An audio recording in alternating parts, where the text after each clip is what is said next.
amo ni gali ang materials nga gamiton ko magubra sang duyan. Kunyari ako duha ka bilog nga GI pipe schedule 40 3/4 ang size. Tapos ang laba niya sini is 2.8 feet.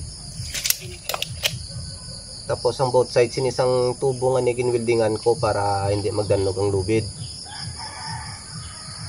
Dire. Tapos may ari kita paracord rope. 100 meters na yung laba niya. Ang damol is 4 mm. 9 inner corny. Sa Shopee ko lang nagin-order. Tapos may ari kita static rope. 10 mm ang damol. Ang laba niya is 20 meters. Tapos may dala na siya 2 ka carabiner. Sa Shopee ko man nagin-order. So, umpisata na para makita ng finished product sang duyan. Balian mo ning first step nga aton pag-obrahon mo bra kita sang figure of 8. Amo ni siya ang first, tamos sa dalom na sampaw mo sa ibabaw kag palutson dire.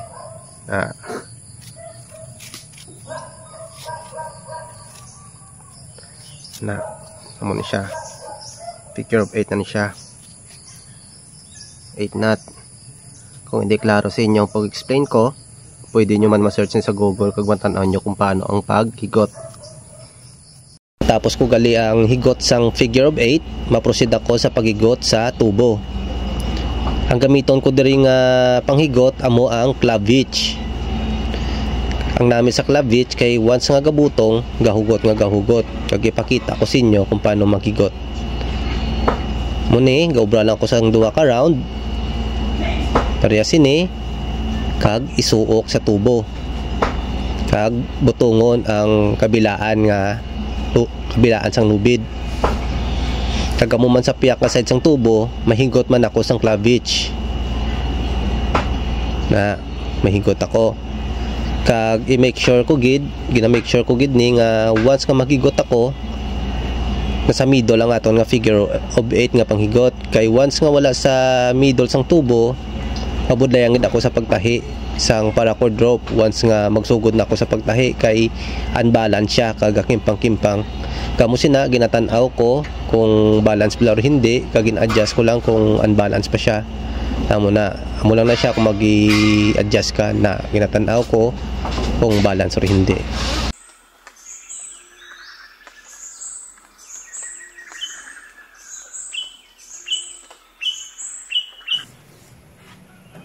Kag diri kakuhaan ako sang takos sang duyan nga akon nga pag-obrahon kung ano kalaba. Ang akon nga obrahon gali 7 feet lang ang laba ya. So muna ginakuha ko takos, kina-measure ko both side nga pantay gid. Bali ang gamiton ko di gali nga nut magsugpon sang lubid is a double fisherman's nut. So muna ipakita ko sa inyo amo ni siya. Na iba mo man siya. Patong mo lang siya. Kag na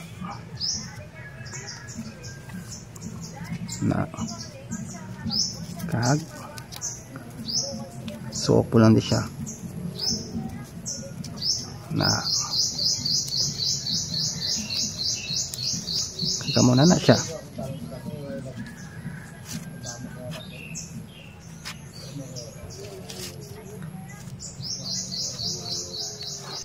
Tapos sa piyak amo man di double fisherman's nut man na double fisherman's nut man di sa piyak.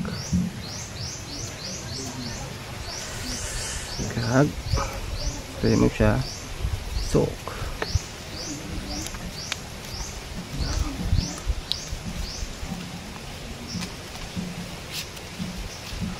Wala na siya. See?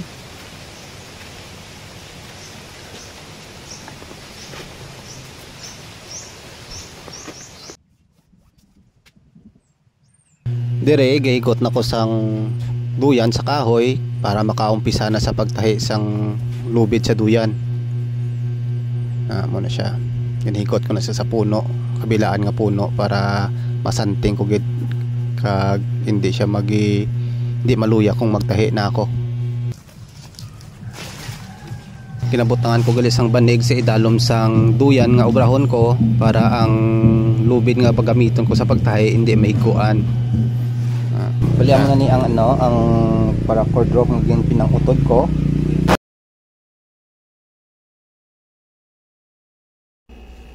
Ang gamiton ko diri gali nga pattern is a double cow hitch. Pwede nyo ginisang ma-search sa Google or other channels ang step-by-step tutorial kung paano ang double cow hitch pattern. If hindi ninyo mag-gets ang akon demonstration.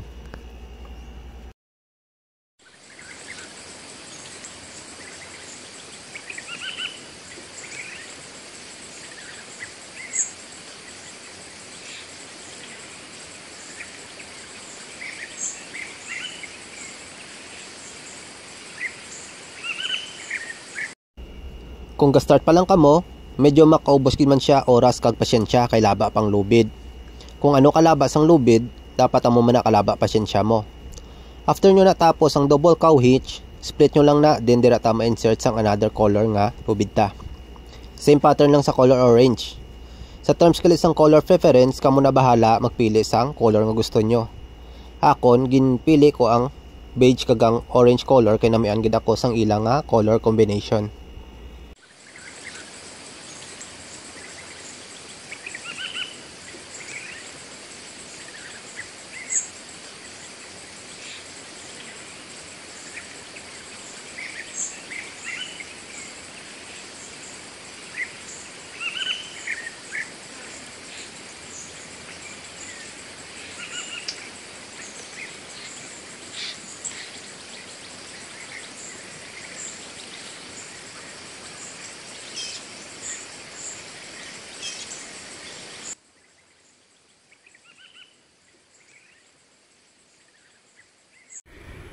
Bali ang gamiton ko ni gali nga nut dere para hugot siya is square nut.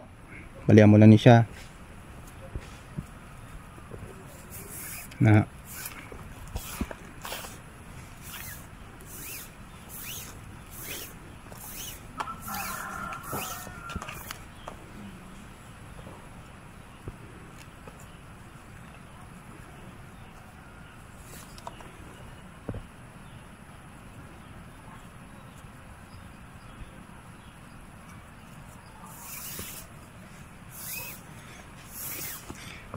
right over left, left over right. Amo na siya para magugot siya. Amo man sa piyak pakadto dito. Amo man dire pakadto dire. Square nut. Tapos matapos tan amo ang pagigot dire. I-divide na siya kung paano ang pattern. Mo na ni tsura kung gin-square nut mo na siya para maghugot ang iyang ano dire na dire square nut na siya.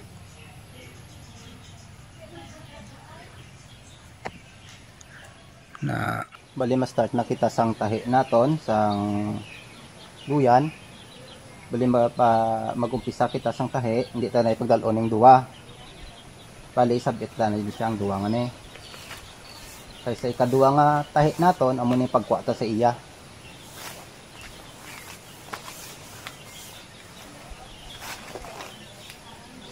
So ma-start kita dire na amo ni start kita dire tahi.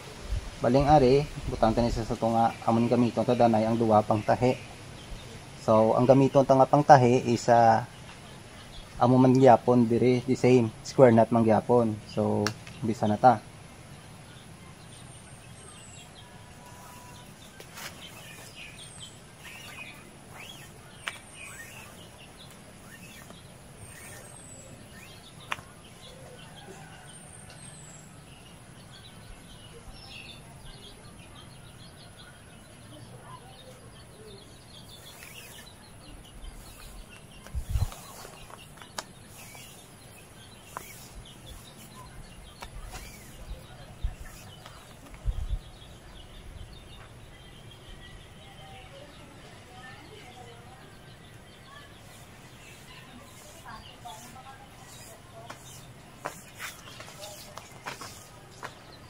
Mas diri naman ta. Amo naman ni square knot.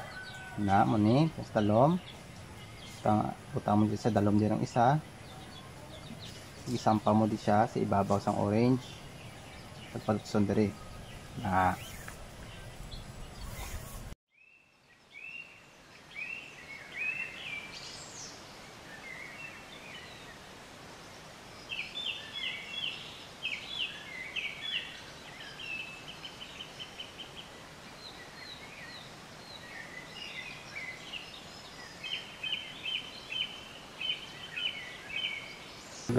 ay nakita diri sa punta na kuning wala pa matahi. Isang obrahon ta ang ari sangkit mo siya danay sa babaw diri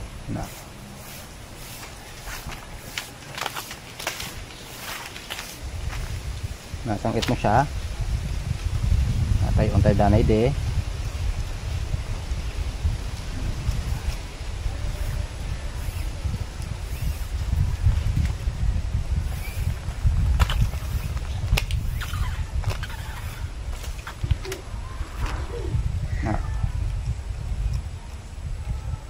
tada ano siya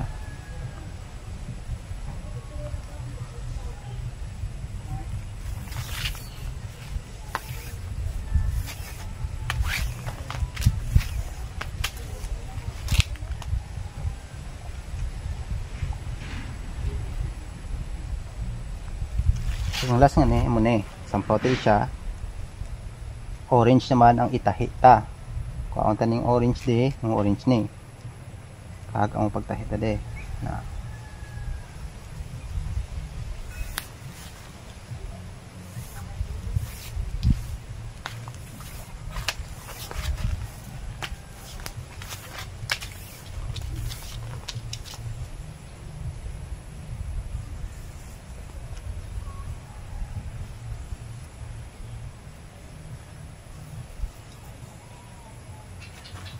medyo mabudlay siya kay laba pang higota pero kung maglipot na ni okay na siya maglipot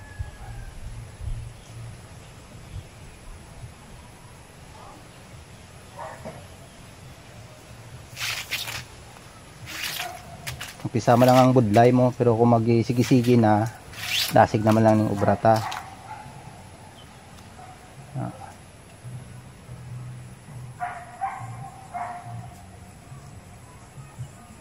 ano na siya tapos continue nyo lang yan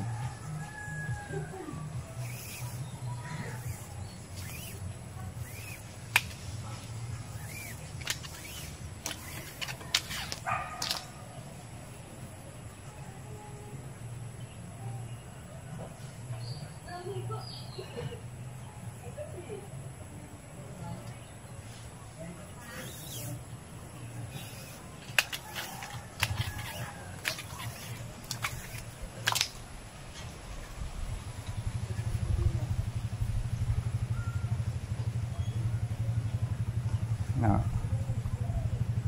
siya amo na siya gawa niya na bilog na continue lang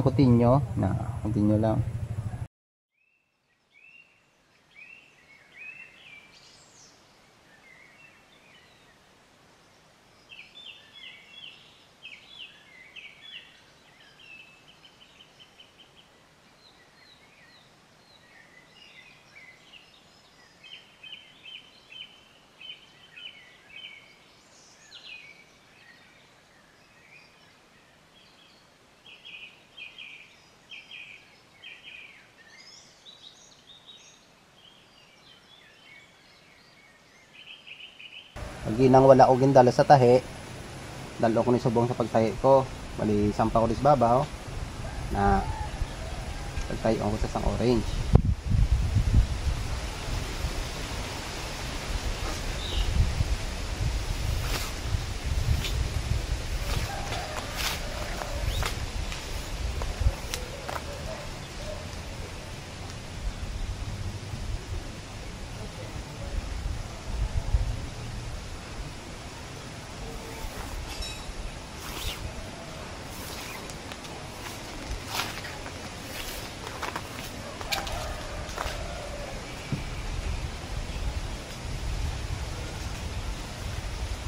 Na amo lang ni siya, continue lang nga continue hasta sa matapos.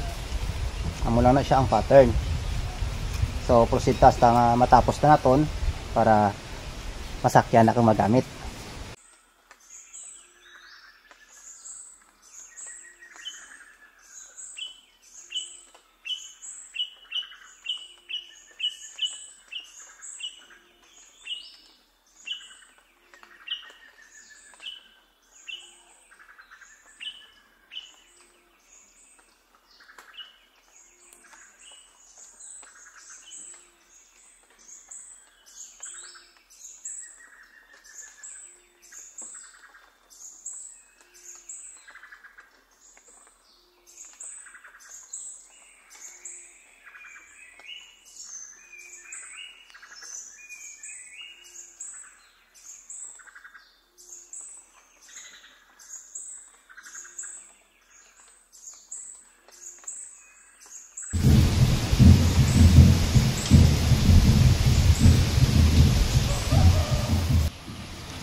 Diri gali, last part na lang ni nga pagtahi ko sang net sang duyan kag mag-proceed na ako sa paghigot sang paracord sa tubo.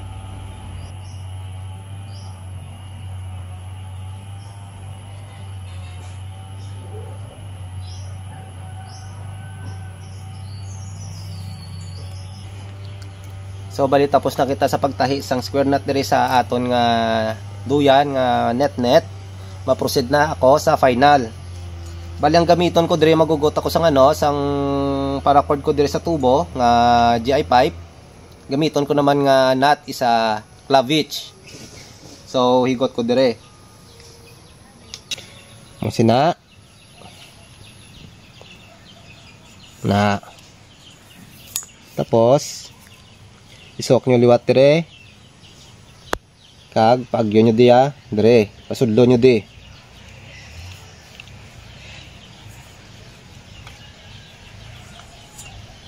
Na amo na siya. Amo na siya ang clavitch. So tanan-tanan ini clavitch ni ang gamiton ta hasta matapos ta kahigotanan. Tapos pwede ta na dayon magamit ang duyan kag pwede ta na masakyan.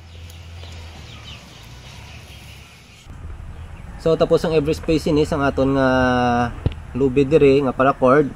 Pwede taman ni siya di matabunan sa paracord drop kung may sobra ka mo. Pwede nyo nirambudan. At para nami pa ituloko ng design sang duyan nyo. So mapadayon ako sa paghugot kag para magamit na lang duyan.